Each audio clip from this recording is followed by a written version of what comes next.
하나님 말씀 보겠습니다. 하나님 말씀 로마서 5장 20절 21절 두 절만 보겠습니다. 로마서 5장 20절 21절 두 절입니다. 하나님 말씀 이러합니다.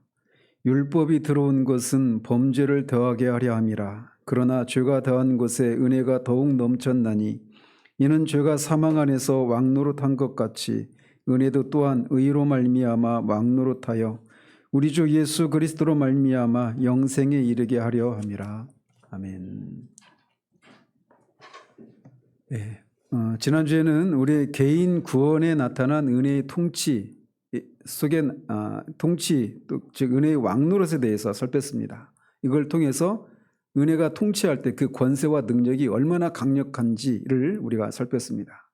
그래서 허물과 죽은 죄를 살리는 능력, 또 하나님과 진리를 대적하는 사람의 본성을 바꾸는 능력, 우리를 찾아내는 능력, 찾아낸 우리에게 진리를 설득하고 우리를 구원하는 그 복음을 이해하고 사랑하고 그렇게 추구하게 하는 그런 능력, 구원받았지만 여전히 우리 안에 남아있는 죄를 이길 수 있는 능력, 또 신자 밖에 있는 세상과 사탄의 권세를 이길 수 있는 능력, 이것이 바로 은혜의 왕노릇 가운데 나타나는 능력이다라고 말씀드렸습니다. 이처럼 은혜는 무기력하고 감상적인 것이 아니라 매우 강력한 능력이고 권세라고 말씀을 드렸어요.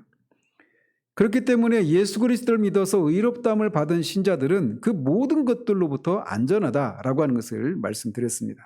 계속 말씀드리지만 사도가 이 5장에서 강조하고 있는 것은 예수 그리스도를 믿음으로 의롭다함을 받은 신자가 얼마나 그 구원이 최종적으로 안전한가, 이거를 알고 누리기를 바라서 지금 5장을 기록하고 있는 거예요. 자, 그래서 이제 은혜가 왕노릇한다라고 하는 이 개념에 대해서 오늘 이제 마지막으로 살피고 이제 6장으로 넘어가도록 합니다.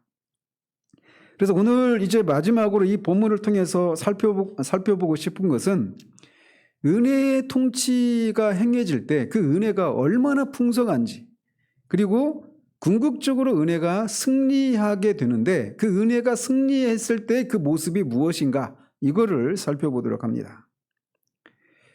은혜가 왕노릇한다라고 할 때 이거는 은혜가 무엇으로서 통치하고 다스린다라고 하는 것을 의미합니까? 말 그대로 왕이죠. 왕으로서 통치하고 다스리는 겁니다. 그래서 이 왕으로서 다스린다라고 한 이 개념은 왕의 어떤 관대함과 아량을 연상하게 하는 그런 개념입니다. 그래서 그 사무엘 하에 보면, 열왕기 상에 보면 솔로몬의 그 지혜가 너무나 뛰어났기 때문에 근동에 있는, 주변에 있는 나라에서 많은 사람들이 그의 지혜를 들어보려고 확인하려고 오지 않았습니까? 그 중에 대표적인 사람이 스바 여왕이었어요. 스바 여왕이 왔을 때 솔로몬에게 많은 예물을 가지고 왔습니다.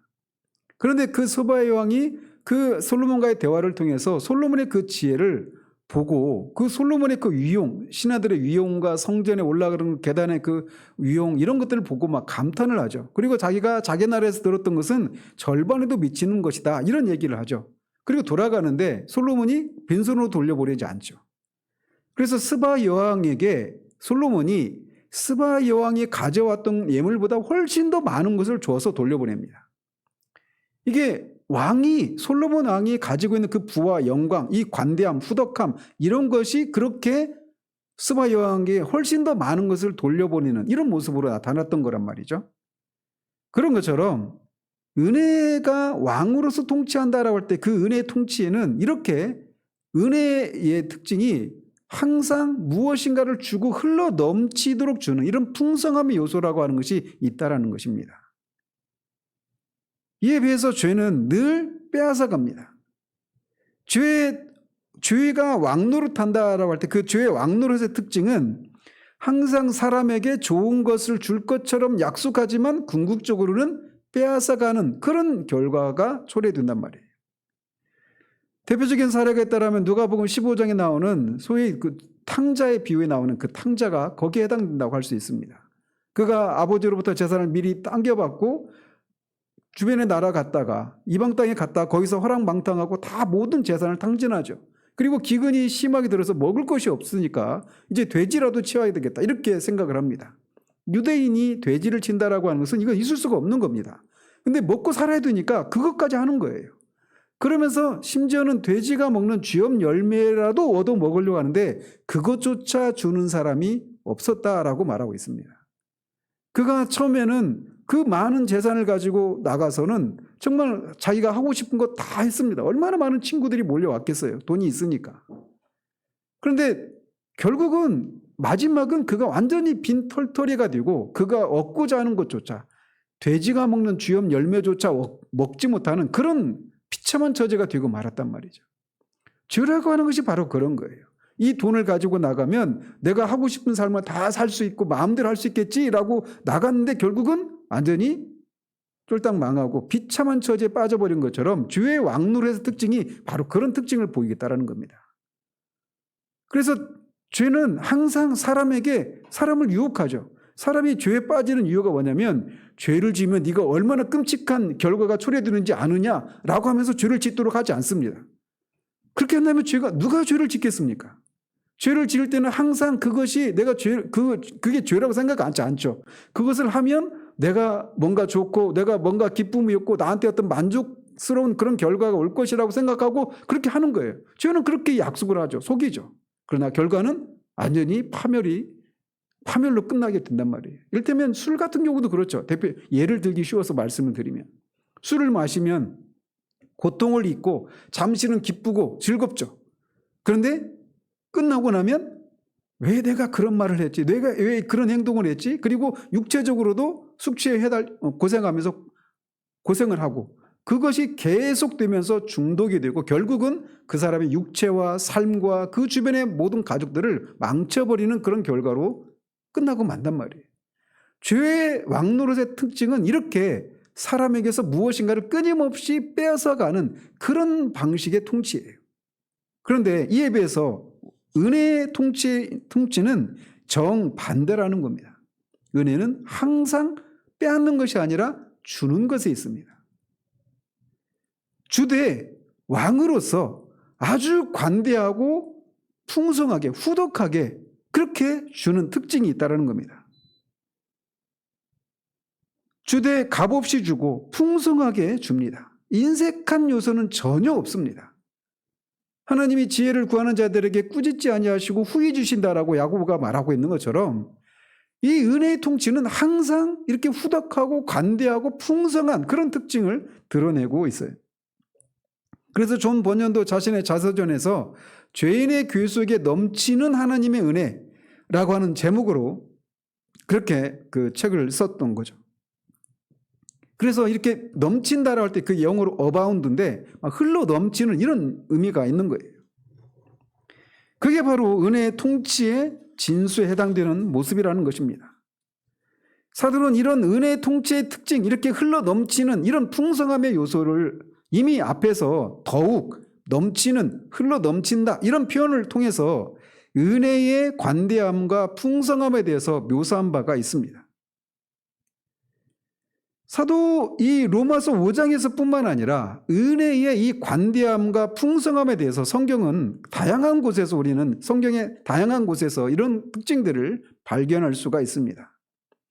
이를테면 요한복음 1장 16절에서 사도 요한은 우리가 다 그의 충만한 데서 받으니 은혜 위에 은혜로라. 이 은혜가 계속 한 번 받는 은혜로 끝나는 것이 아니라 계속 반복되어서 나타난다는 것이죠. 또 사장에 가면 사마리아의 그 수가성의 여인과 만나서 주님이 그런 약속을 하십니다. 이 물을 먹는 자마다 목마르려니와 내가 주는 물을 먹는 자는 영원히 목마르지 아니하리니 나의 주는 물은 그 속에서 영생하도록 솟아나는 샘물이 되리라. 이 샘물의 특징은 끊임없이 퐁퐁퐁퐁 하면서 계속 솟아나는 겁니다. 은혜의 통치가 바로 그거예요. 그냥 한번 죄사함의 은혜를 경험하고 그 죄에서 자유함을 누리는 그 평안함을 누리는 거기서 끝나는 것이 아니라 이게 시작은 있지만 끝이 없습니다. 그래서 계속 그 안에서 계속 그게 은혜가 계속 샘솟듯이 그렇게 나오는 거예요. 제가 요즘 그 하인 얘기 계속 하잖아요. 얘기하기 시작하면 끝이 없어요. 근데 있잖아 하면 또 다른 새로운 주제로 넘어가고 그 끝나면 근데 있잖아 하면 보통 1시간 반, 2시간씩 통합니다. 거의 매일. 요즘 제가 되게 피곤해요. 근데 할 얘기가 그치지가 않는 거예요. 그래서 시작은 있지만 끝이 없습니다. 은혜의 특징이 그래요. 또 6장 35절에서도 내게 오는 자마다 줄이지 않고 나를 믿는 자는 결단코 목마르지 아니하리라. 계속 생명의 양식을 공급받고 계속 생수를 공급받기 때문에 줄이지도 않고 목마르지도 않아요. 결단코 그런 일이 일어날 수 없다라고 말씀하십니다. 에베소서에서도 은혜의 풍성함을 이렇게 표현합니다. 그의 은혜의 풍성함을 따라 그 은혜의 지극히 풍성함, 측량할 수 없는 그리스도의 풍성, 이런 표현들은 은혜가 가지고 있는 이런 풍성함의 요소를 표현해주는 그런 말이라고 할 수가 있어요. 다함이 없는 은혜. 왜냐하면 이 은혜가 무한하신 하나님으로부터 오는 것이기 때문에 다함이 있을 수가 없는 겁니다. 무한하니까. 사도 바울과 요한만 그런 것이 아니라 베드로 역시 마찬가지로 얘기해요. 그래서 이 은혜의 풍성함을 한마디로 이렇게 요약합니다. 모든 은혜의 하나님. 하나님은 은혜의 하나님이에요. 우리에게 주어지는 그 모든 은혜를 주시는 분이 하나님이시라는 이런 표현을 하고 있는 것입니다. 이렇게 모든 은혜의 하나님이 신자들에게 각종 은사들을 주신다라고 말합니다. 그래서 베드로는 이제는 각각 은사를 받은 대로 서로 같은 봉사를 하라라고 말을 해요. 우리가 모두 같은 일을 하라고 부름받지는 않았지만 우리가 신자로 부름받은 우리는 무엇인가 하라고 하는 각자의 소명을 다 각각 받았습니다.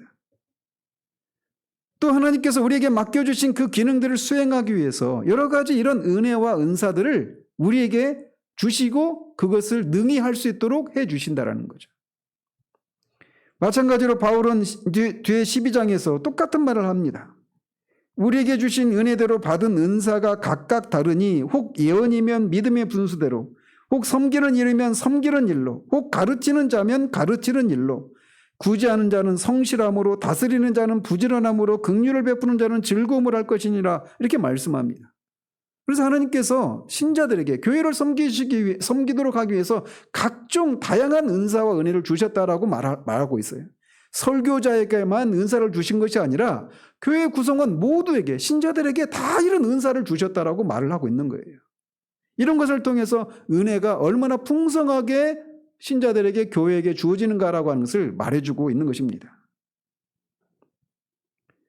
우리는 하나님께서 교회 안에 우리에게 지시하신 어떤 특정한 역할을 감당하기 위해서 다양하게 우리에게 주어지는 것입니다. 이 은사를 통해서 교회를 세우고 또 하나님 나라를 확장하는 일들에 하나님 나라를 확장하는 일이 일어나도록 하기 위해서 이렇게 다양하게 풍성한 은혜를 부어주신다라고 말하고 있는 겁니다. 이게 은혜의 통치의 특징이에요. 풍성함이라고 하는. 따라서 만일 우리가 그리스도인들로서 우리가 가난하거나 궁핍하다고 하는 인상과 신앙생활이라고 하는 것이 어렵고 비참한 삶을 사는 것이다라고 하는 그런 인상을 주고 있다라면 우리는 은혜의 이 풍성함이라고 하는 말을 말로는, 이론적으로는 동의하고 있을지 모르지만 실천적으로는 그것을 부정하는 그런 삶을 살고 있는 것이다라고 할 수가 있어요. 여기서 말하는 가난하다, 궁핍하다라고 하는 것이 경제적으로 물질적인 개념에서만 말하는 게 아닙니다. 은혜는 인색하지 않게 넘치게 주십니다. 만일 우리가 그것을 받지 못하고 있거나 그것을 누리고 있지 못하다면 이것은 우리에게 부끄러운 요소라고 할 수가 있는 거예요. 그래서 로이드 존스는 신자가 영적인 침체에 빠지는 것은 거의 죄악이다라고 말을 하고 있는 거예요. 신자는 결코 영적인 침체에 빠질 권리가 없다라고 말을 하고 있는 겁니다.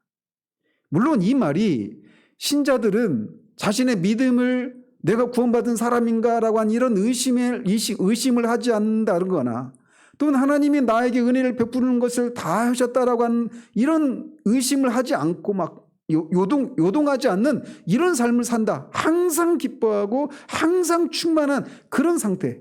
즉 어떤 막 침체와 또는 어떤 우리가 절망하고 낙심하는 두려워하는 이런 모습이 전혀 없냐? 이걸 의미하는 건 아닙니다. 이런 요소들이 분명히 있지만 그럼에도 불구하고 그런 것 속에서도 기뻐하고 즐거워하고 그 은혜의 풍성함을 누리는 일들이 있을 수 있다는 것입니다. 그래서 우리는 결코 그리스도인이 된다라고 하는 것을 이런 식으로 사람들이 인식하는 그런 삶을 살아서는 안 되는 거예요. 무슨 말씀이냐? 우리가 그리스도인이 되는 것은 아주 많은 것을 포기하고 고되고 어려운 길을 무거운 발걸음으로 터벅터벅 걸어가는 듯한 그런 인상을 지어주는 이런 신앙생활을 하고 있다면 우리는 은혜의 통치에 드러나는 이 풍성함의 요소라고 하는 것을 제대로 이해하고 있지 못하거나 동의는 할지 모르지만 그것을 실제로 누리고 있지 못하는 모습이다라고 할 수가 있는 겁니다. 그러나 그리스도를 통해서 주시는 이 은혜는 사도 요한이 말하고 있는 것처럼 은혜 위에 은혜로라 라고 하는 이런 말씀처럼 그 배에서 생수의 강이 계속 마르지 않고 계속 넘쳐나는 것처럼 은혜가 계속해서 우리에게 주어진다라는 것입니다. 그래서 우리 카페에 올려진 그 찬송가 중에 그는 주시고 또 주신다라고 하는 그런 제목의 찬송이 있어요. 어제도 제가 몇 번을 들으면서 막 다시 한번 이 은혜의 특징의 은혜의 통치에 나타나는 이 풍성함을 이렇게 다시 한번 묵상할 수 있었는데 거기 가사가 이렇게 되어 있어요. 우리 짐이 더 무거워질 때. 이 얘기는 뭐예요? 우리에게 짐이 막 무겁게 느껴지는, 삶을 사는 데 있어서 무겁게 느껴지는 때가 있다라는 거죠. 그런데 그분은 더 많은 은혜를 베푸시고 우리의 수고가 더 커질 때 그분은 더 큰 힘을 내려주시네. 더해진 고난에 그분의 자비를 더해주시고 시련이 배가할 때 그분은 평강을 배로 주시네. 그분의 사랑은 한이 없고 그분의 은혜는 측량할 길 없으며 그분의 능력의 한계는 사람들에게 알려진 바가 없다네. 예수님 안에 있는 그분의 무한하신 풍성함으로부터 그분은 주시고 주시며 또다시 주신다네. 2절은 이렇게 되어 있습니다. 우리의 인내의 창고가 고갈될 때, 반나절도 가기 전에 우리의 힘이 떨어질 때, 우리가 쌓아둔 자원이 바닥에 이를 때, 우리 아버지의 풍성한 베푸심은 이제 막 시작됐을 뿐이라네. 그분의 사랑은 한이 없고 그분의 은혜는 측량할 길 없으며 그분의 능력의 한계는 사람들에게 알려진 바가 없다네. 예수님 안에 있는 그분의 무한하신 풍성함으로부터 그분은 주시고 주시며 또다시 주신다네. 이게 은혜의 특징이 은혜의 통치가 가지고 있는 풍성함의 요소예요. 분명히 시련이 있고 우리가 사는 삶이 너무나 무겁고 우리가 도무지 헤쳐나갈 수 없을 것 같은 그런 상황, 더 이상 우리가 버텨낼 수 없을 것 같은 그런 상황이 우리에게 분명히 옵니다. 그러나 그때도 하나님이 은혜로 우리에게 은혜를 주시고 또 주신다라는 거예요. 실패할 때도 있습니다. 그럼에도 불구하고 하나님 우리를 은혜를 주시고 또 주셔서 그거를 또 이기도록 하시는 거예요. 은혜의 통치에는 능력만 있는 것이 아니라 그 능력이 한 번 단회적으로 우리에게 주어지는 것이 아니라 이렇게 끊임없이 주고 주는 이 풍성함의 요소가 있다는 겁니다. 그렇기 때문에 우리가 그리스도인의 삶을 살아가는 것은 분명히 정말 무겁고 많은 것들을 포기하고 자기를 부인하는 이런 삶 속에서 많은 어려움들이 시련이 두려움이 분명히 있어요. 그럼에도 불구하고 그것을 능가하는 은혜의 풍성함이 우리에게 끊임없이 주어진다는 겁니다. 그래서 살 수 있는 거예요. 그리고 그런 삶을 살아갈 때 세상이 비로소 도대체 당신이 그런 삶을 살 수 있는 비결이 무엇인가를 물으러 오는 일들이 가능하게 되는 겁니다. 이렇게 은혜의 통치에는 풍성함이라고 하는 요소가 있다는 것입니다. 그러나 더 나아가서 은혜의 통치는 궁극적으로 승리로 귀결된다는 것입니다. 2주 전에 우리는 은혜가 역사 가운데 왕노릇한 것에 대해서 살펴봤습니다. 그러면서 우리를 구원하기 위한 이 은혜의 통치, 이 은혜의 왕국은 역사 속에, 시간 세계 속에 처음으로 그 타락 후에 나타나기 시작한 것이 아니라 언제 그게 시작되었다고 했습니까? 창세전에 영혼 속에서 삼위 하나님 안에서 이미 이런 협약이 이루어졌고 그때 은혜의 왕국은 이미 세워졌고 은혜의 왕국에서 이루어질 그 모든 계획들이 다 계획되어졌다라고 말씀을 드렸어요. 그리고 방식, 그리고 그 은혜의 왕국의 최종적인 목적 또한 이미 영혼 속에서 다 계획이 되어 있다라고 말씀을 드렸습니다. 이것을 21절에서는 이렇게 표현하고 있습니다. 이는 죄가 사망 안에서 왕노릇한 것 같이 은혜도 또한 의로 말미암아 왕노릇하여 우리 주 예수 그리스도로 말미암아 영생에 이르게 함이라. 여기서 은혜의 통치가 궁극적인 목적이 있다고 21절에서 말하고 있죠. 그게 뭐라고 말하고 있느냐면 영생에 이르게 함이라 이렇게 말하고 있는 거예요. 그러니까 은혜의 통치, 그렇게 강력한 권세와 능력으로 통치하고 그렇게 풍성하게 은혜를 베풀어 주시는 우리의 구원의 국면마다 그렇게 은혜를 베풀어 주시는 그 목적이 뭐냐? 우리로 하여금 영생에 이르게 하는 것, 그것이 은혜의 통치의 최종적인 목적지다라고 말을 하고 있는 겁니다. 우리가 지난주에 살핀 대로 개인 구원에서 최종적인 목적지는 우리가 영화롭게 되는 것입니다. 그죠? 근데 그거를 이 사도는 21절에서는 영생에 이르게 되는 것 이렇게 말을 하고 있는 거예요. 같은 개념인 겁니다. 그리고 영생에 이르게 되었을 때의 상태를 에베소서 5장 27절에서는 이렇게도 표현합니다. 자기 앞에 영광스러운 교회로 세우사 티나 주름 잡힌 것이나 이런 것들이 없이 거룩하고 흠이 없게 하려 하심이라. 신자들이 각자 이 상태에 이르게 되는 것이 은혜의 왕노릇의 목적이라는 거예요. 이게 영생에 이르렀을 때의 모습입니다. 티나 주름 잡힌 것이나 흠이나 점이 없이 그런 상태. 물론 이거를 이제 21절에서는 영생에 이르게 하는 것 이렇게 표현하고 있는데 바로 그 같은 개념을 말하고 있는 거예요. 그게 영원롭게 된 상태이고, 물론 우리는 이 땅에서 우리가 예수 그리스도를 믿을 때 즉각적으로 죄사함과 영생의 선물을 받고 즉각적으로 영생을 누리기 시작합니다. 그래서 이 땅에서부터 영생을 누리기 시작하게 되는 거예요. 그런데 영생을 누린다라고 하는 개념이 뭐냐면 요한복음 17장 3절에 보면 영생은 유일하신 참 하나님과 그가 보내신 자 예수 그리스도를 아는 것이다라고 말합니다. 하나님과 예수 그리스도를 아는 거예요. 하나님을 안다, 예수님을 안다. 이 얘기는 어떤 개념이냐면 요한일서 1장 3절에 요한일서를 쓴 목적을 이렇게 말합니다. 우리가 보고 들은 바를 너희에게도 전함은 너희로 우리와 사귐이 있게 하려 함이니 우리의 사귐은 아버지와 그의 아들 예수 그리스도와 더불어 누림이라. 이렇게 말합니다. 그러니까 하나님과 예수 그리스도를 아는 것이 영생인데 하나님과 예수 그리스도를 아는 게 뭐냐? 요한 1서에서는 그 아버지와 그 아들 예수 그리스도와 사귐을 갖는 거, 교제를 나누는 거, 이게 영생이라고 말하고 있는 거예요. 그러니까 우리가 인간 세상 속에서도 어떤 유명한 연예인들에 대해서 우리가 알 수 있죠. 요즘 유명한 연예인 누구 있어요? BTS 누구 BTS에 있고 여러 명 있잖아요. 아무튼 거기에 누구를 우리가 누구 있는지 알아요. 우리 BTS에 관심이 없는 사람들만 모여 있는 것 같아가지고. 근데 아무튼 그래도 알죠, BTS. 정국, RM, 그런지 모르겠어요. 근데 어쨌든 누구 있다고 그래요. 알아요, 그렇게는. 근데 그게 아는 게 아니죠. 그 사람은 우리가 실제로 아는 건 아니죠. 관계를 맺고 그 사람과 사귀는 거, 이런 관계에 있을 때 그게 아는 거란 말이에요.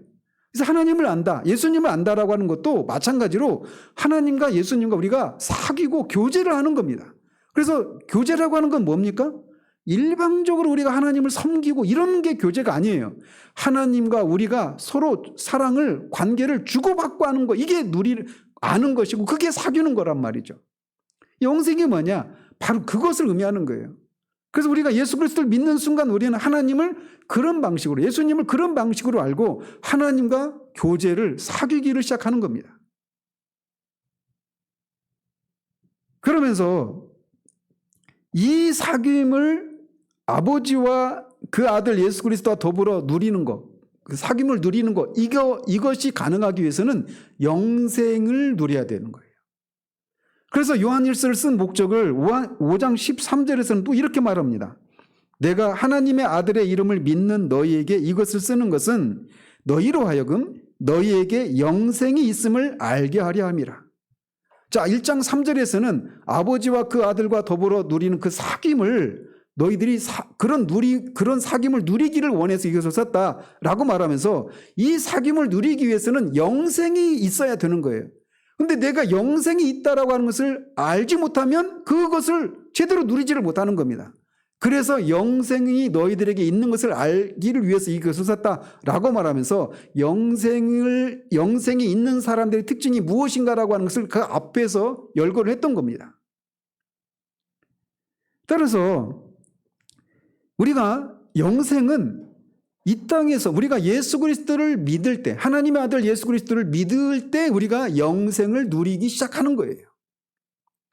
따라서 한 사람이 영생을 소유했다라고 하는 것을 우리가 이 땅에서부터 확신할 수 있습니다. 근데 그 증거 중에 하나가 뭐냐면 하나님 아버지와 그 아들 우리 주 예수 그리스도와 사귐을 누리면서 그분들로부터 보호와 사랑을 받고 있다는 것을 아는 데서 오는 평안과 안식, 이거를 누리는 거예요. 그러니까 예수를 믿는다라고 하는 것 중에는 이런 게 있는 겁니다. 하나님이 그냥 정보로서만 멀리 사변적으로 관념 속에서만 존재하는 분이 아니라 그분이 살아있는 걸 인격적으로 내가 아는 겁니다. 그래서 그분으로부터 내가 사랑을 받고 있고 보호를 받고 있다라고 해서 아는 거예요. 그 안에서 오는 기쁨이 있고 안식이 있고 평화가 있는 겁니다. 그래서 우리가 회심을 하게 되면은 이런 생각이 그냥 너무나 자연스럽게 들어오는 거예요. 내가 아버지 집에 돌아왔다. 지난주에도 말씀드렸죠. 아버지. 그 성경 공부에서 말씀드렸죠. 하나님이 그냥 신으로서만 존재하는 분이 아니라 내 아버지가 되신 그 아버지의 그 사랑과 보호를 받고 있는 그 아버지와 사랑의 관계를 누리는 이 인식이 그냥 너무나 자연스럽게 우리에게 찾아오는 겁니다. 그래서 이 영생은 이 땅에서부터 우리가 즉각적으로 누리기 시작하는 것입니다. 그러나 영생이 완성된 것은 아니에요. 그것이 완성될 것이 우리 앞에 남아 있습니다. 바울은 우리가 이렇게 새하늘과 새 땅에서 완성된 영생을 누리게 될 때가 있는데 그때의 모습을 에베소서 5장 27절에서 티나 주름 잡힌 것이나 이런 것들이 없이 거룩하고 흠이 없는 상태라고 말합니다. 그때 우리의 모습이 그렇게 될 거라는 거예요. 영생이 완성될 때. 그리고 우리는 지금 그 지점을 향해 가고 있는 겁니다. 이것에 대해서 유다는 그에서 24절에서 이렇게 말합니다. 능히 너희를 보호하사 거침이 없게 하시고 너희로 그 영광 앞에 흠이 없이 기쁨으로 서게 하실리. 즉 하나님이 이 땅에서 당신의 백성들인 우리 신자들을 능히 보호하시고 우리가 타락하지 않도록 지키시는 분이라는 거예요. 근데 거기서 그치는 것이 아니라 왜 그렇게 지키느냐? 왜 보호하고 지키느냐? 궁극적인 목적이 뭐냐? 그 영광 앞에 우리가 흠이 없게 설 수 있도록 그렇게 우리를 보호하고 지키신다라는 겁니다. 왜 하나님이 그렇게 은혜를 풍성하게 부어주시느냐? 왜 그 큰 권능으로 우리를 보호하고 지키느냐? 궁극적으로는 우리가 흠이 없게, 하나님 앞에 흠이 없게 설 수 있도록, 영화롭게 된 상태로 설 수 있도록 하는 이 목적을 위해서 그런 일을 하신다라는 겁니다.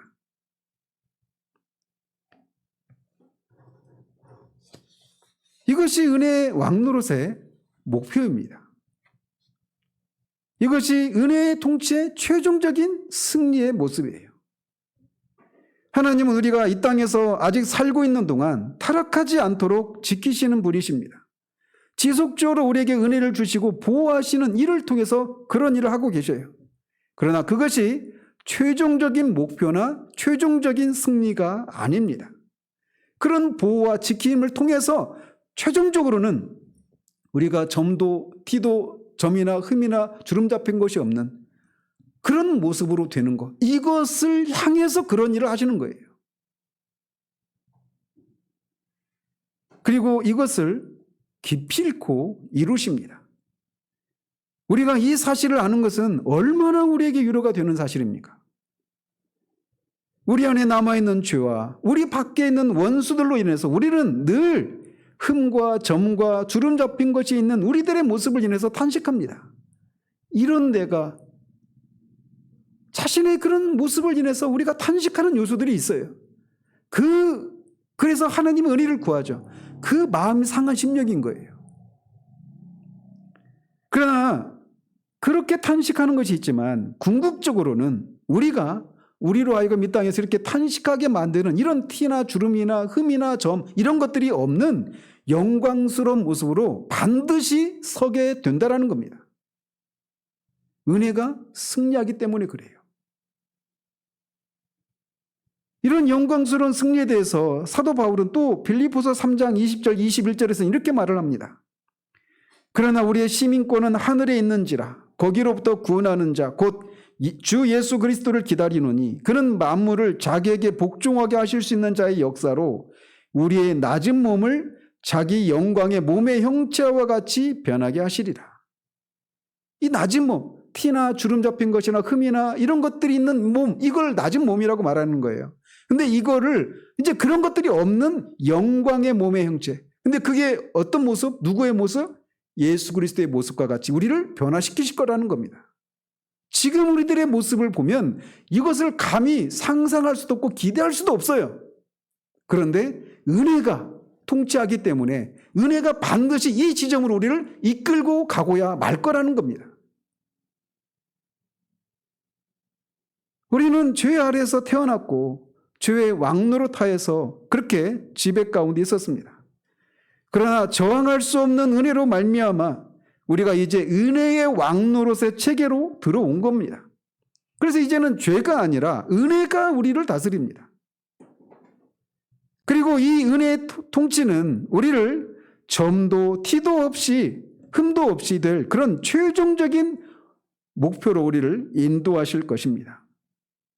이것을 우리는 모든 방면에서 우리의 몸도 우리의 혼도 우리의 영도 모두 아무런 흠도 점도 티나 주름 잡힌 것이 없는 이런 영광스러운 모습으로 순식간에 변화되는 이런 영광을 우리가 반드시 보게 될 것입니다.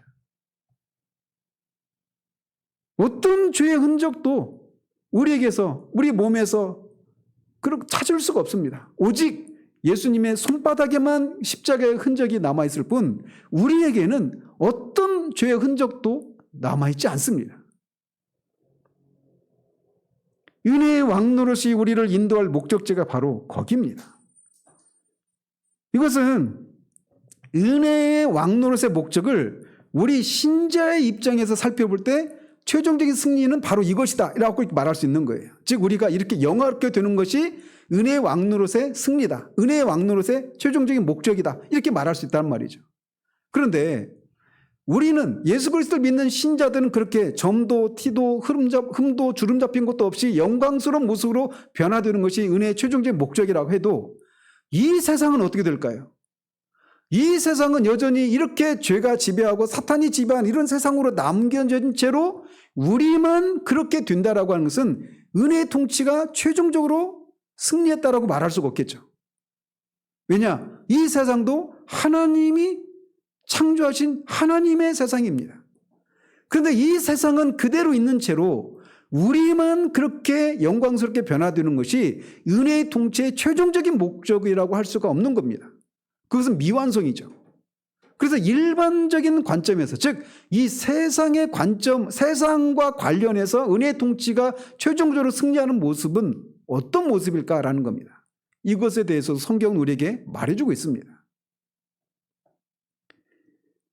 우리가 알다시피 하나님이 이 세상을 창조하셨고 하나님이 보시기에 심히 좋았던 이 세상이었지만 인간의 타락으로 말미암아 이 세상에 죄가 들어오고 그 죄를 기점으로 마귀가 이 세상을 지배하는 마귀가 불법적으로 이 세상을 통치하는 그런 세상이 되고 말았습니다.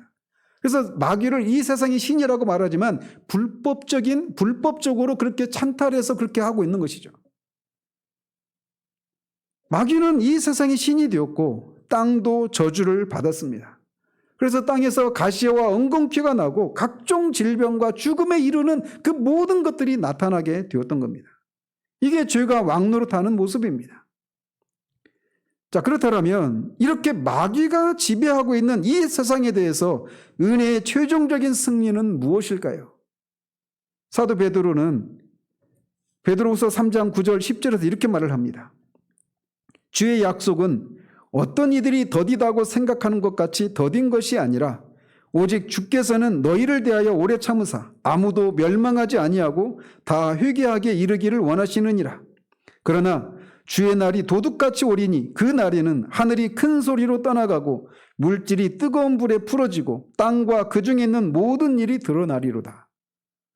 그래서 하나님이 이 세상, 마귀가 지배하고 있는, 그리고 죄가 관영한 이 세상이 궁극적으로는 불의 심판을 통해서 심판을 받게 되는 일이 있을 것이다 라고 말해요. 근데 심판을 받아서 사라지고 말면 이것 또한 최종적인 승리라고 할 수가 없겠죠. 어떻게 되느냐? 12절 13절에서 이렇게 말합니다. 하나님의 날이 임하기를 바라보고 간절히 사모하라. 그날에 하늘이 불에 타서 풀어지고 물질이 뜨거운 불에 녹아지려니와 우리는 그의 약속대로 의가 있는 곳인 새하늘과 새 땅을 바라보도다. 이렇게 말을 합니다. 즉 우주 안에 있는 죄의 모든 그런 흔적들, 자국들을 완전히 불에 태워서 녹아지게 한 후에 하나님이 새 하늘과 새 땅을 창조하실 것이다 라고 말하고 있는 거예요.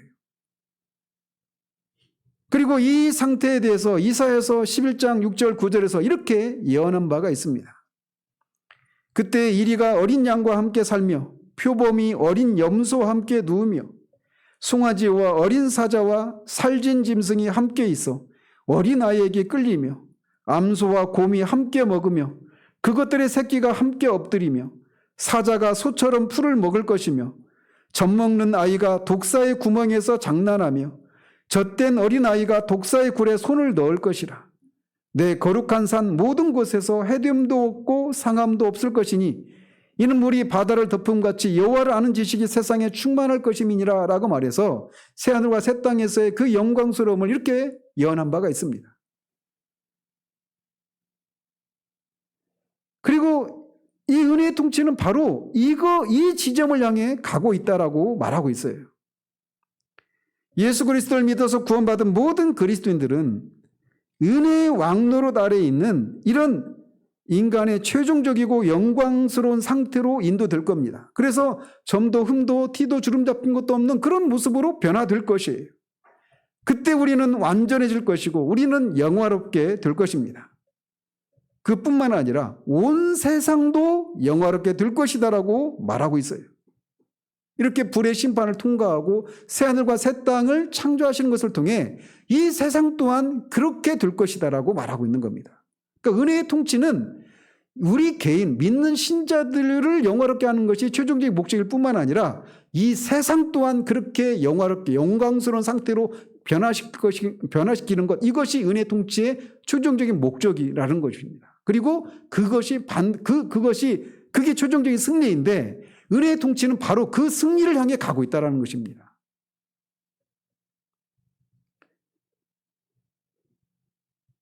그런데 그게 누구로 말미암아 된다라고 말하고 있습니까?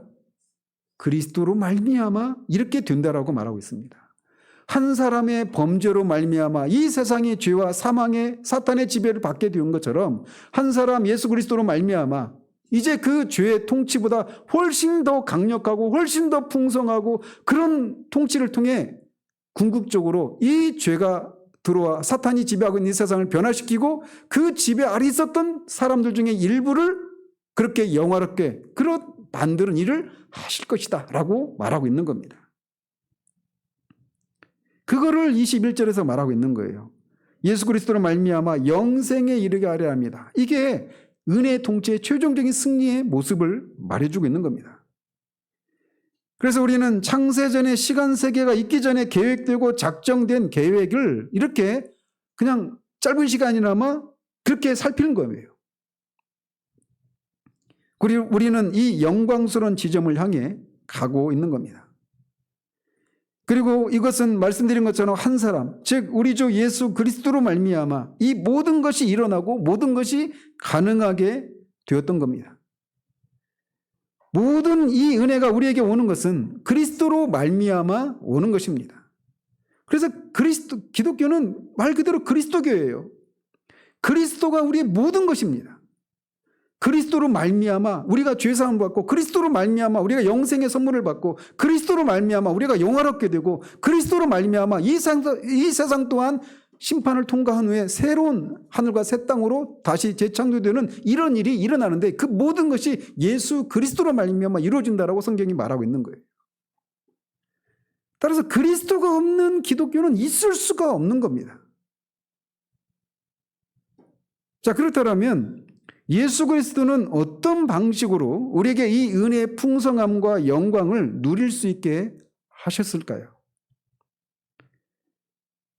사도 바울은 고린도후서 8장 9절에서 이렇게 말을 합니다.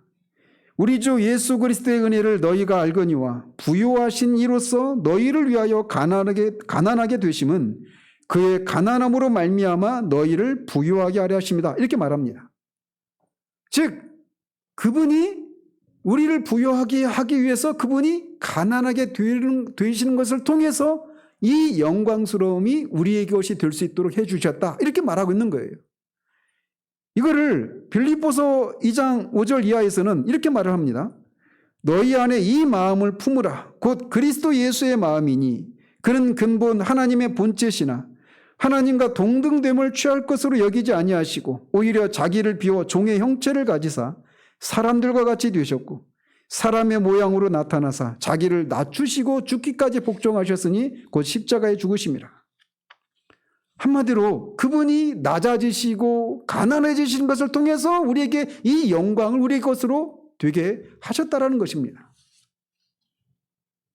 따라서 은혜가 얼마나 풍성하고 얼마나 영광스러운가를 우리가 알기를 원한다면 이 예수 그리스도께서 어떤 분이셨는데 그분이 포기하신 것이 무엇이고 그분이 낮아지신 것이 어떤 것인가를 아는 지식만큼 그 은혜의 풍성함을 우리가 아는 지식에 비례하는 것입니다. 그래서 그분은 하나님과 동등이신 분이세요. 본질과 영광이 있어서 하나님과 동등이신 분이신데 그것을 자신의 것으로 주장하지 않으시고 그거를 주장하지 않으시고 자기를 비우셨습니다. 그리고 인간이 되셔서 사람이 되셔서 십자가에 죽기까지 하신 것을 통해 우리가 도무지 상상할 수도 없고 받을 자격도 없는 우리에게 이 기대할 수 없는 이 영광스러움을 우리의 것으로 주게 하셨다는 것입니다. 그리스도의 심정에 있었던 것이 바로 이 은혜였습니다.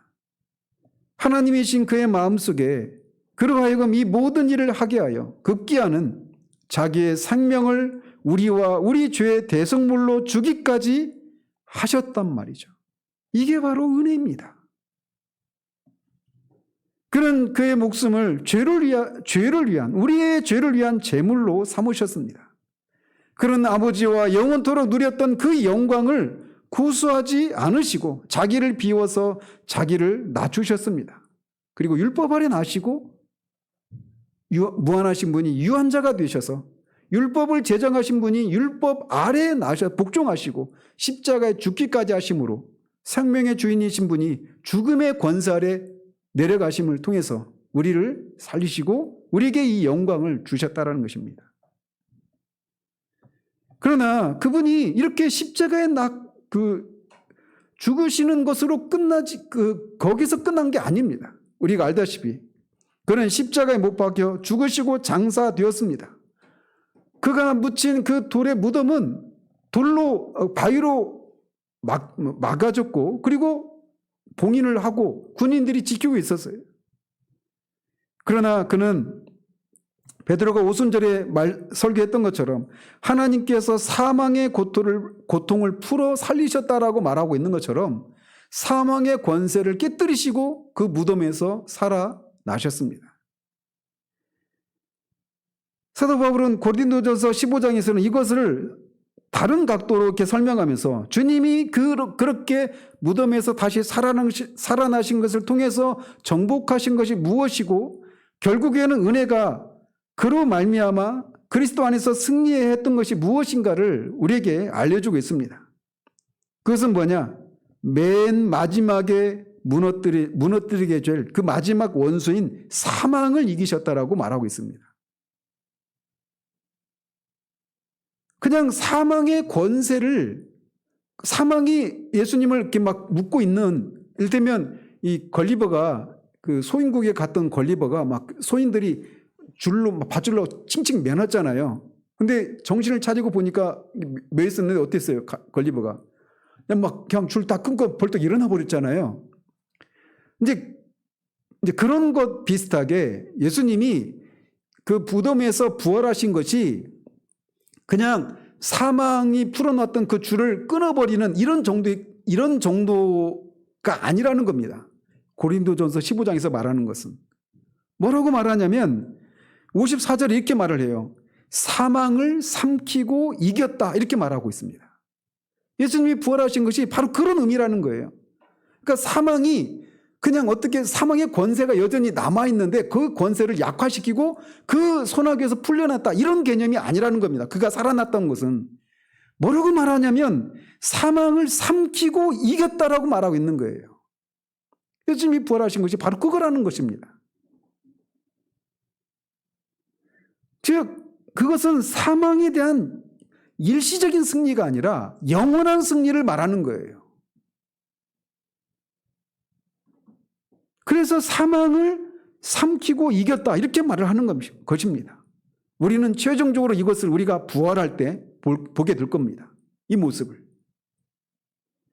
그래서 사도가 사망아 너의 쏘는 것이 어디 있느냐, 무덤아 너의 이기는 것이 어디 있느냐라고 말할 수 있었던 이 이유가 무엇이냐면 예수님이 그렇게 무덤에서 다시 살아나신 것이 바로 이것을 의미하는 거니까, 사망에 대해서 영원히 승리하신 것이라고 하는 것을 그가 알았기 때문에, 그리고 그 부활의 첫 열매로 그렇게 일어났고 첫 열매이기 때문에 그에 속한 모든 사람들이 다 그렇게 이 승리에 동참하게 될 것이기 때문에 이렇게 외칠 수 있었던 겁니다. 그러면서 하나님께 감사하리로다. 이는 주 예수 그리스도로 말미암아 우리에게 승리를 주셨습니다 라고 말해서 그리스도가 이렇게 사망에 대해서 영원히 승리하신 것이 우리의 승리라고 말하고 있는 겁니다. 거기서 우리는 가장 영광스러운 승리의 국면을 보게 됩니다. 그리고 은혜의 통치가 최종적으로 승리할 지점이 바로 이거예요. 죽음의 권세. 이렇게 그는 무덤에서 죽음의 권세를 이기시고 일어나신 후에 그것을 끝난 게 아니죠. 그분 우리가 알다시피 하늘로 승천하시고 지금 하나님 보좌 우편에 앉아 계십니다. 우리가 사도신경 앉아 계시다가 이렇게 하지 않고 앉아 계시며 이렇게 하자고 했잖아요. 한 주 하더니 잊어먹고 지금 계속 앉아 계시다 이렇게 하시는데 바꾸세요. 앉아 계시며 이렇게. 이 어떤 의미가 있다고 그랬어요? 앉아 계시다가 그냥 가만히 계시다가 그 마지막 날에 그렇게 오시는 게 아니라고 그랬죠. 거기서 무엇인가 하고 계셔요. 보좌 옆에서 지금도 예수님이 하늘나라의 왕으로서 지금 통치하고 계시는 겁니다. 은혜의 통치를 지금 하고 계신 거예요. 그래서 히브리서 기자는 1장 3절에서 우리의 죄를 정결하게 하는 일을 하시고 높은 곳에 계신 위엄의 우편에 앉으셨느니라 라고 말해서 그분이 우리의 죄를 위한 모든 일들을 다 마치시고 지금 하나님 보좌 우편에 앉아 계시다는 겁니다. 그래서 앉아 계신다라고 하는 것이 두 가지 의미가 있어요. 뭐냐면 우리의 죄를 위해서 필요한 모든 일들을 다 마치셨다는 겁니다.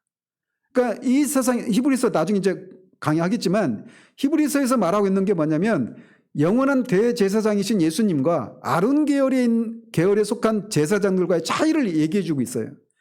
아론 계열에 속한 제사장, 인간 제사장들은 끊임없이 자신도 죄 아래 있기 때문에 자신의 죄를 사하는 제사를 드리고 백성들을 위해서 하나님 앞에 제사 드리는 일을 합니다. 근데 그게 한 번으로 끝나는 것이 아니라 계속 반복하죠. 그런데 예수님이 영원한 대제사장으로서 단번에 드려진 그 자신을 희생제물로 삼으시고 하나님 앞에 단번에 드려진 그 영원한 속죄 제사를 통해서 우리의 죄를 위한 모든 일들 다 완성하셨다는 겁니다. 그러니까 이 속죄를 위한 제사가 더 이상 필요가 없다라는 거예요. 그래서 앉아 계시는 겁니다. 다 일을 끝냈으니까.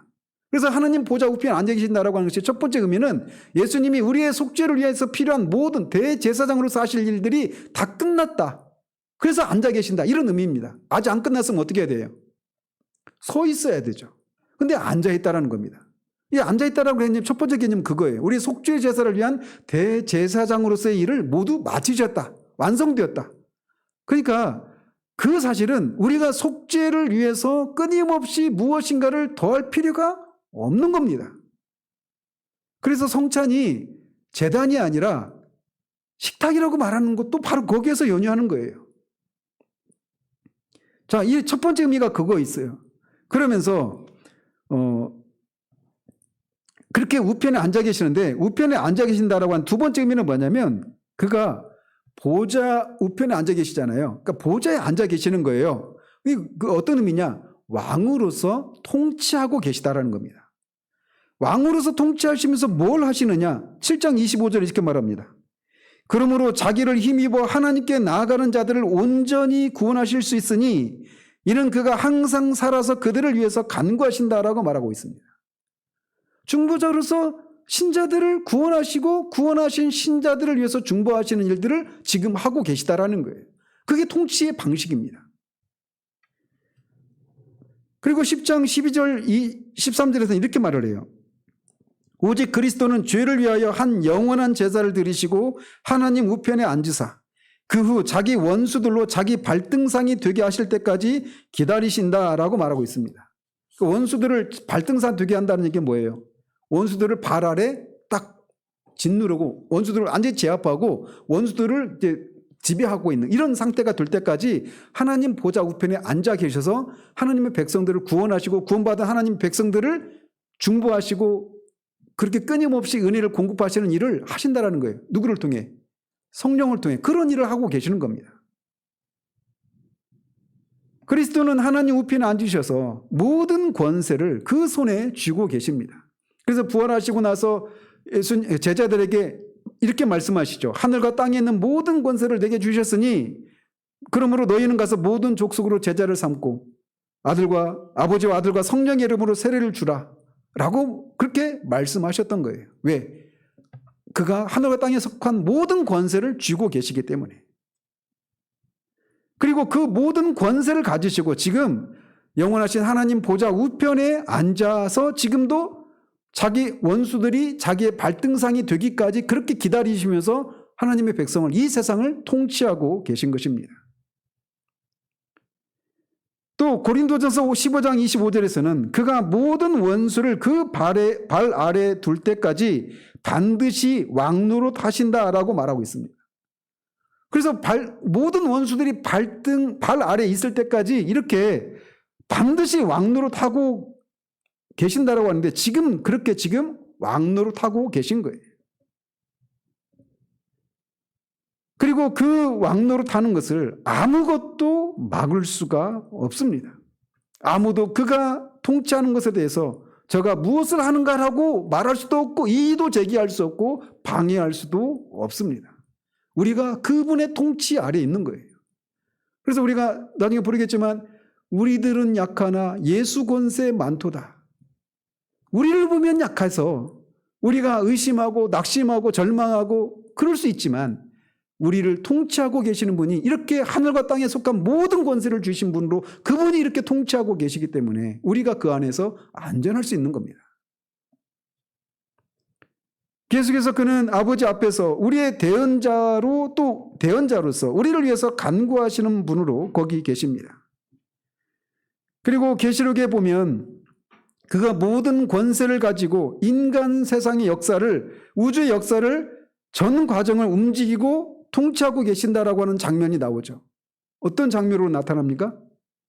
어린 양이 7인, 그 인봉이 쳐진 그 두루마리 있잖아요. 7개 두루마리가 인봉으로 이렇게 인봉이 쳐져 있어요. 그걸 풀어야 되는데 이걸 뗄 자가 없다라고 하는 소식을 듣고 요한이 막 크게 울었잖아요.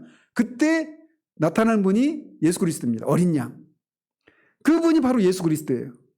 그리고 그 말이 뭐래요? 인봉을 떼는 순간 어떻게 됩니까? 이 세상에서 어떤 역사들이 일어나죠. 심판의 역사가 일어나고 또 심판이 일어날 때 또 한켠에는 구원의 역사가 일어나죠. 그래서 이 예수님이 지금 하나님 보좌 우편에 앉아 계셔서 이 우주, 인류 역사, 이 세상을 지금 그렇게 역사를 주관하시는 분으로 이렇게 통치하고 계신다라고 하는 것을 그런 모습을 통해 우리에게 말해주고 있는 거예요. 그래서 이렇게 그분이 이렇게 통치하고 계시기 때문에, 그리고 이 통치의 최종적인 목적이 뭐라고요? 우리 개인에게는 영화롭게 되는 그런 상태를 위해서 통치하고 계시고, 그게 목적이고, 그게 그 목적을 위해서 통치하고 계시고, 이 세상 또한 그렇게 불의 심판을 통해서 새하늘과 새 땅을 창조한 그것을 목적으로 통치하고 있는 거예요. 그렇기 때문에 우리는 교회의 장래에 대해서나 여러분 자신의 영원한 운명에 대해서 아무 걱정을 할 필요가 없다는 겁니다. 여러분이 그리스도 안에 있다라면 말이죠. 이 모든 것은 그분의 손 안에 있습니다. 그뿐만 아니라 하나님 나라와 그의 모든 것이 그의 권세 아래 있습니다. 모든 권세가 나에게 주어졌다라고 말씀하고 계셔요. 그는 그래서 반드시 왕노릇 하십니다. 그리고 왕노릇 하고 있고 지금 이 순간에도 왕노릇 하고 있습니다. 우리는 이 점을 절대로 잊어서는 안 돼요. 오늘 오후에 부를 찬송 중에 시선, 나를 바라보는 이 시선이 그리스도를 바라볼 때, 제가 가사를 다 그냥 제목만 보고 말씀을 드리는 건데, 우리를 바라보는 일들을 해야 됩니다. 성경에서 말하는 것처럼 성경적인 성찰을 해야 돼요. 그러나 동시에 우리를 바라보는 것만큼 이런 우리를 위해서 하나님이 그리스도를 통해 하신 일들이 무엇인가를 바라보고 묵상하는 일들도 같이 해야 돼요. 훨씬 더 많은 일들을 거기에 둬야 합니다. 십자가를 바라보는 일들을 해야 돼요. 무엇보다도 은혜의 궁극적인 승리에 대한 묘사가 가장 많이 언급되고 있는 성경이 어떤 성경일까요? 요한계시록이죠. 그죠? 요한계시록입니다. 요한계시록 19장 16절에 보면 그 옷과 그 다리에 이름을 쓴 것이 있으니 만왕의 왕이요 만주의 주라 하였더라. 그는 만왕의 왕이요 만주의 주로서 이 세상을 통치하시고 교회를 보호하시고 교회를 해치려고 하는 이 악한 그룹들 있죠. 마귀, 짐승, 거짓 선지자, 그리고 불신자. 이거를 물리치는 일들을 지금 대적하는 일들을 하고 계시다라고 묘사하고 있어요. 그러면서 그는 백마를 타고 입에서는 날성검이 나온다라고 말합니다. 그는 하나님과 그를 믿는 우리 신자들을 대적하는 모든 원수들을 향해서 전능한 능력으로 싸우고 계신다라고 말하고 있어요. 그러면서 그 싸움에서 최종적인 승리를 할 것이라고 하는 것을 이제 계시록 기자가 요한이 말하고 있는데 19장 19절 21절에 보면 이렇게 되어 있습니다. 또 내가 보매 그 짐승과 땅의 임금들과 그들의 군대들이 모여 그 말탄 자와 그의 군대와 더불어 전쟁을 일으키다가 짐승이 잡히고 그 앞에서 표적을 행하던 거짓 선지자도 함께 잡혔으니 이는 짐승의 표를 받고 그의 우상에게 경배하던 자들을 표적으로 미혹하던 자라. 이 둘이 즉 짐승과 거짓 선지자 이 둘이 산채로 유황불 붙는 못에 던져지고 그 나머지는 말탄 자의 입으로부터 나오는 검의 죽음에 모든 새가 그들의 살로 배불리더라. 또 20장 10절에 또 그들을 미혹하는 마귀가 짐승 위에 땅에서 올라온 짐승 바다에서 올라온 두 짐승 있잖아요. 그 짐승 위에는 마귀가 있습니다. 마귀의 운명에 대해서 이렇게 말하고 있어요.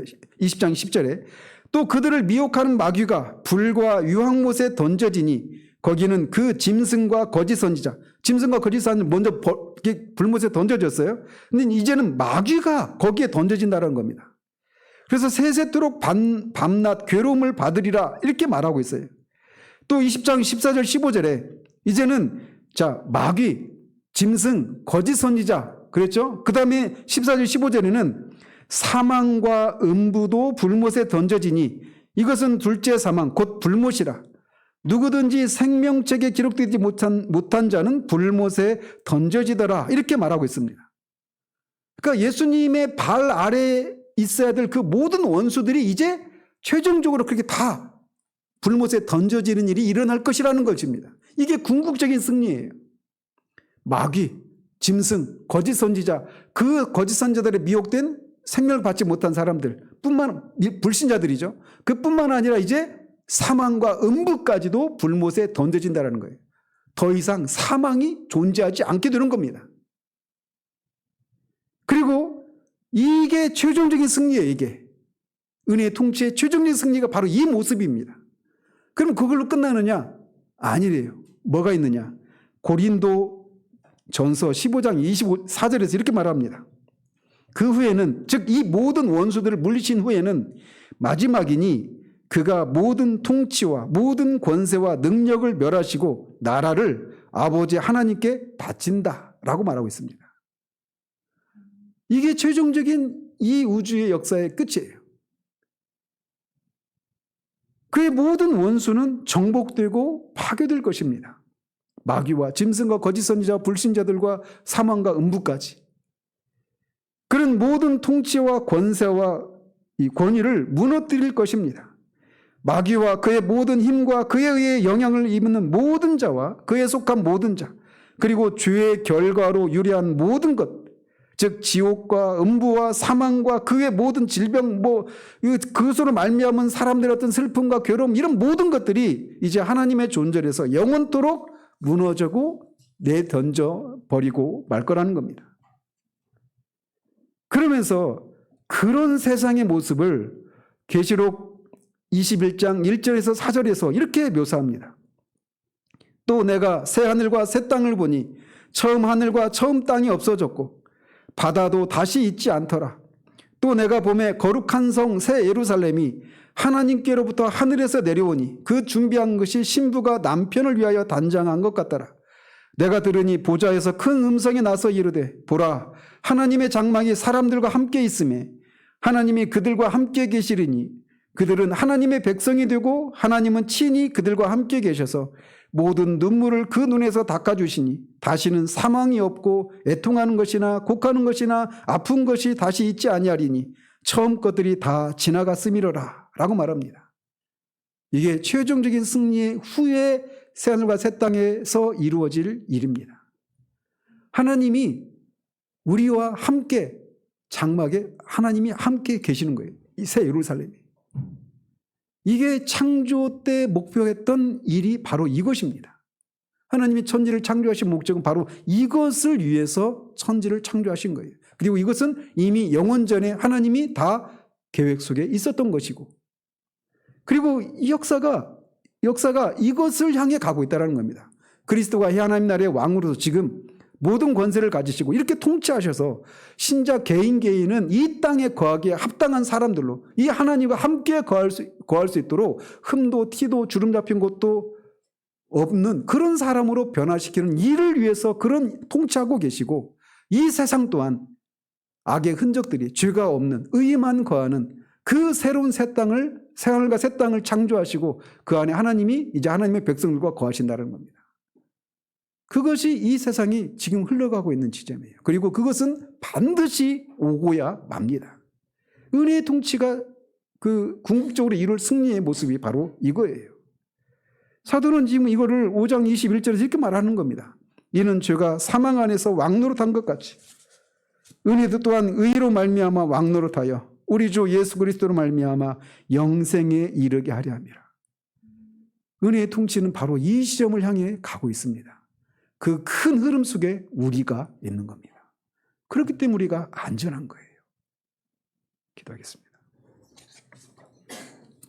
말씀을 생각하면서 하나님 앞에 기도하길 원합니다. 우리가 일반적인 삶을 살아갈 때도 그렇죠. 우리가 나무만 보다가 숲을 못 보는 그런 일이 있는 것처럼 우리가 우리 주변에서 일어나고 있는 우리와 관련된 개인적인 일들, 환경 이런 것들만 주목하다가 길을 잃어버릴 수 있습니다. 그러나 이 은혜의 통치의 궁극적인 승리가 무엇인가, 이걸 우리가 묵상하는 것을 통해 내가 지금 그 모습이 지금 나한테 직접적으로 다가오지 않고 있는 것이라 안 느껴지는 상황도 결국은 이 지점을 향해 가고 있다는 것을 우리가 생각할 때 우리가 요동하지 않을 수 있게 되는 겁니다. 어쨌든 이 말씀을 은혜의 그 풍성함과 은혜가 통치가 궁극적으로 이루어지게 될 그 승리의 모습을, 그 은혜를 주신 것을 생각하면서 우리 말씀을 생각하면서 하나님 앞에 같이 기도하도록 하겠습니다. 기도합니다.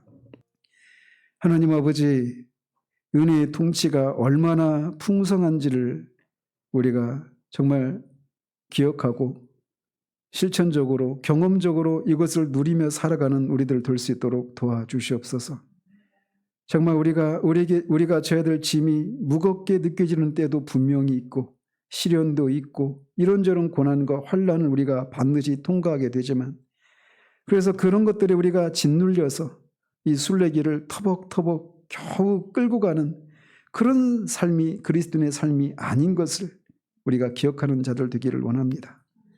은혜가 정말 끊임없이 지속적으로 풍성하게, 인색하지 않게 풍성하게 주어지는 것을 우리가 기억하고, 그때도 여전히 하나님이 배로 은혜를 주시고 또 주시고 또 주시고 또 주시는 그 은혜의 풍성함을 기억하며 하나님 앞에 나아가 정말 하나님 우리를 통해 살기를 원하시는 삶을 살아내는 그런 우리들 될 수 있도록 도와주시옵소서.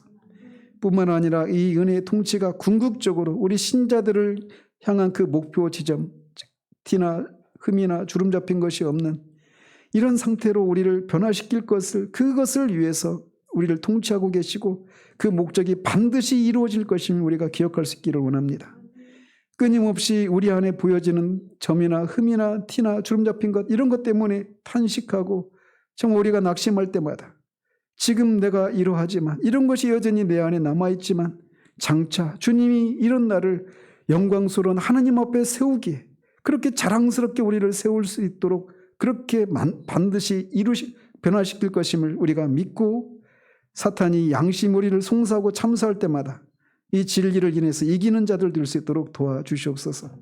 뿐만 아니라 우리를 그렇게 변화시키는 데서 끝나는 것이 아니라 사탄이 불법적으로 장악하고 있는 이 세상 또한, 그리고 그 죄로 말미암아 초래된 여러 가지 것들을 주님이 마침내 다 물리치시고 완전한 승리를 거둘 것임을 우리가 기억할 수 있도록 도와주시옵소서.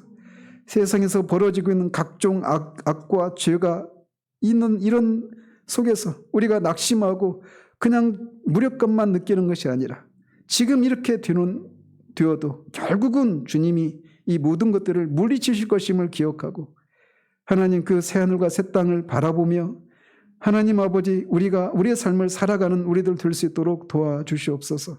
그 승리가 반드시 우리의 것이 될 것임을 기억하고 이 땅에서 정말 구별된 삶을 살아가는 우리 모두 될 수 있도록 도와주시옵소서.